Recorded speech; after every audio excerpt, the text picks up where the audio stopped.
Good morning, CTA. I don't have to ask if you all are awake because I can tell y'all are woke.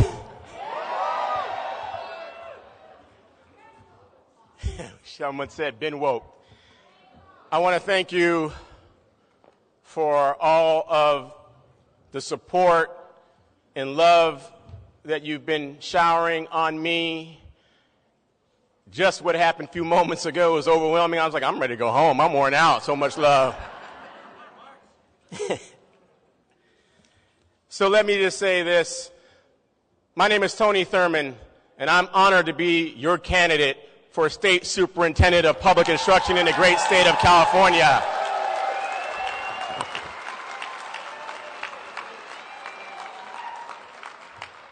Someone in the back said, I don't know him. Thank you. Not yet. That's right. Thank you for your endorsement. More importantly, thank you for what you do every single day for the 6 million students in our great state. And sometimes under very difficult circumstances. Thank you, thank you, thank you for what you do for our students. Thank you.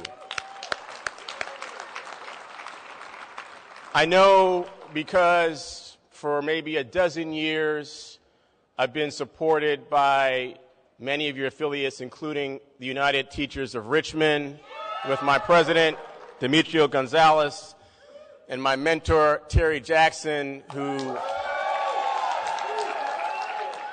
has invited me into her class and has called me and has coached me and has said, hey, I know where you live, so make sure you vote the right way. And Robert Ellis, who's invited me to his class every single year on Read Across America Day to be with his students. This year he said, we're going to step it up. We're bringing the students to the state capitol to talk about civics in government. And Gray Harris and so many who have made it possible for me to understand what you give, what you sacrifice on your own time, on weekends, in the summer, in evenings, what you do for students. And it's something that I've experienced personally. I was that student some 50 years ago. There was teachers like Miss Harrell who labored with me as a student in high school who struggled in algebra and who never gave up on me, who only smiled and encouraged and said, yes, you can. And together we did. And together we did. And you do that every single day for students. To our president, Eric Hines, that's a great rally. Thanks for getting everybody all fired up. Where are you, Eric? There you are. Here's here for our president. Thank you, Eric, and to the board for your leadership and your friendship. We're in the same county, although I guess now I'm living like you, a traveler of the state. And together you've also supported me for many years and coached me and helped me to understand the issues that were before us in the state legislature and other houses. It's such an honor to be here. For those of you who don't know me, I'm a Bay Area native. I was born at Fort Ord in Monterey, which is now CSU Monterey. My grandparents immigrated here from places like Panama. Mi hermana de Panama, aquí. And Colombia, and Jamaica, and Detroit, Michigan, by way of Mississippi.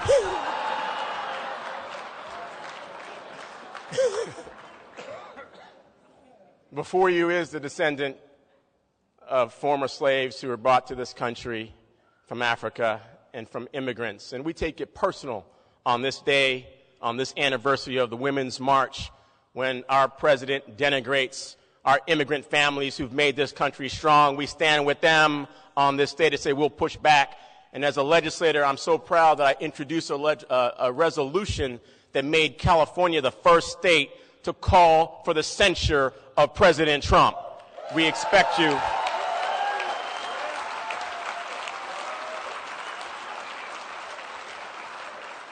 We expect him to be the uniter-in-chief, not the divider-in-chief, and we will not tolerate his attacks on our families in this state and in this country. My father was a Vietnam veteran who I met for the first time 10 years ago, just before my 40th birthday. I found my father on the internet. He said to me that the physical and mental scars of war made it difficult for him to return to our family. So my mother, who emigrated here from Panama to be a teacher in San Jose, raised 4 kids by herself until she couldn't. My mother was very, very sick. My mother had cancer, and when I was 6 years old, my mother lost her battle with cancer. And our life got turned upside down. My siblings and I were all split up, and I was sent to live 3,000 miles away with a cousin who I'd never met before, also an immigrant from Panama, who took me in and saved my life. And in addition to providing love and structure and housing and support, she made sure I got a great public education that's made the great difference for me in my life throughout. We struggled at times. We were on every form of public assistance that you can think of. We were on food stamps. I was on the free lunch program. We ate so much government cheese that I thought that USDA was a brand name.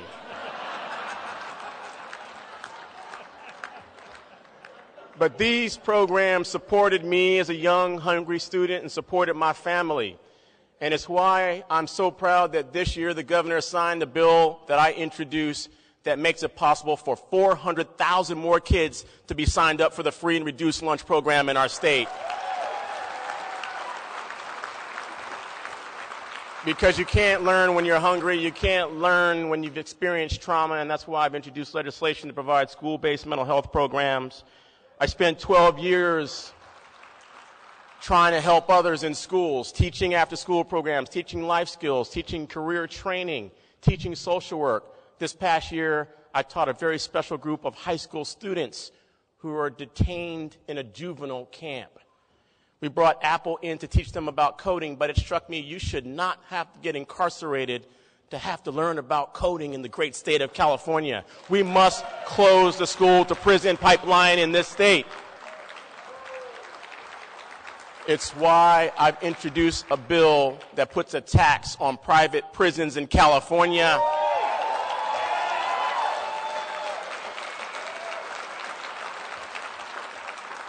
We spend $5 billion on companies that profit off of incarceration in our state. Our tax on private prisons will send the proceeds to the places that prevent kids from going into the juvenile justice system. All the money from the tax will go to preschool and after-school programs to support our kids.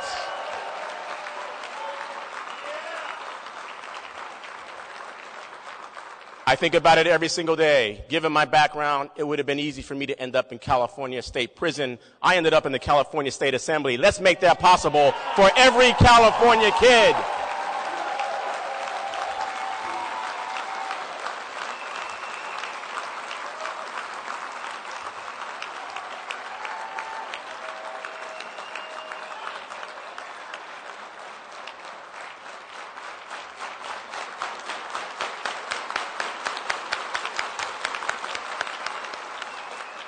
I am the chair of the Labor Committee in the Assembly, so I know what that clap means. As I looked out at my colleague, Elaine Merriweather, who served with me on the school board and was one of my mentors and coaches, I am proud to say that while our union movement has come under attack, I'm very proud that this year in the legislature, I was able to lead the effort to defeat the right to work bill that they brought to our state. We will stand with labor, we will stand with our unions, we will stand with CTA on behalf of our kids. I've devoted my service in the legislature to education and to helping kids and to helping those who've had the same experiences that I've had. We passed a bill this year that provided $35 million to school districts to do things like restorative justice in community schools and to help reduce chronic absenteeism, because we know that when kids miss 10% of school, they're more likely to drop out by the time they end up in high school. I'm proud of the proposal that I introduced that guarantees any young person who is in foster care in our state will have a scholarship to go to college. It's called the Chafee Grant.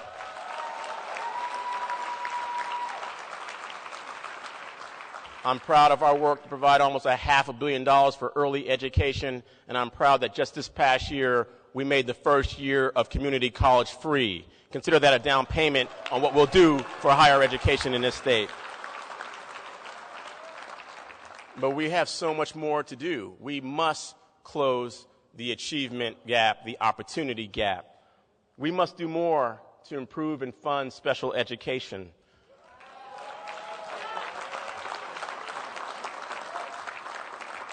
We've got to create more opportunities for STEM and for STEAM and for career technical education to make sure our students are ready for the jobs of tomorrow.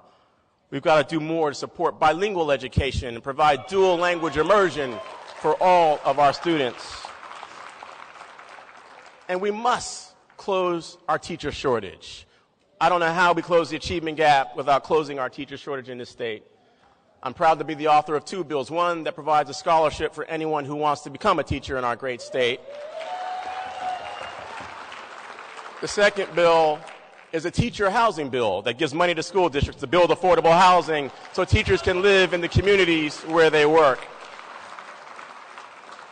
And finally, we must improve funding for public education in our state.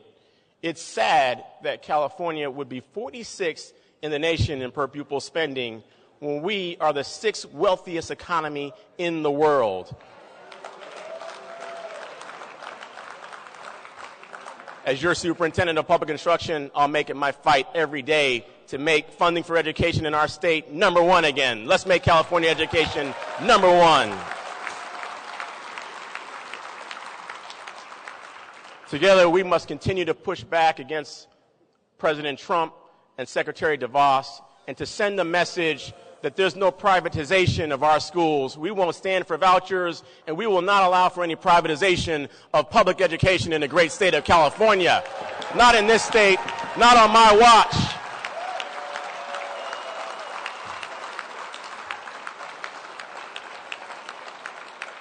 And let us send the message to the President that California schools are safe places for all of our students. And we will not tolerate bullying against LGBTQ students. We will not stand for acts of hate on our campus. I'm so proud that many of you came together with us this year. We put together a series called Teaching Tolerance to discuss the role of educators in addressing acts of hate on our campus. And I'm so honored that many of you have joined us and hope that you'll join us as we continue moving legislation this forward to support the new curriculum, to support how we teach LGBTQ students in our state, to prevent bullying, and support all of our students in our great state in California. I am so honored to be endorsed by the California Teachers Association.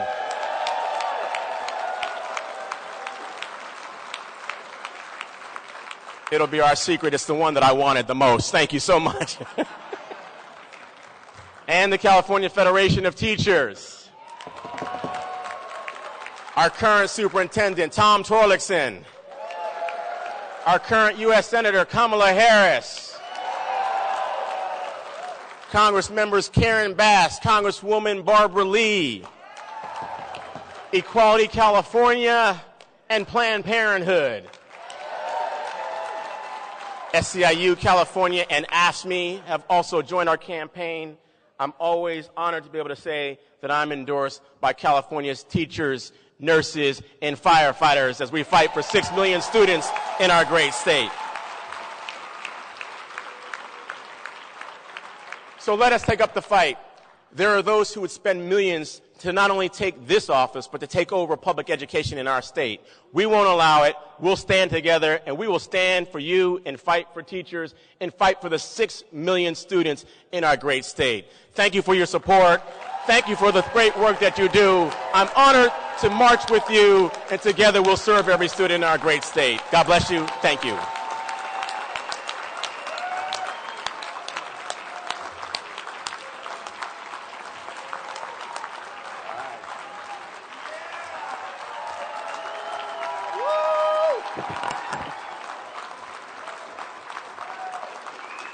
Thank you.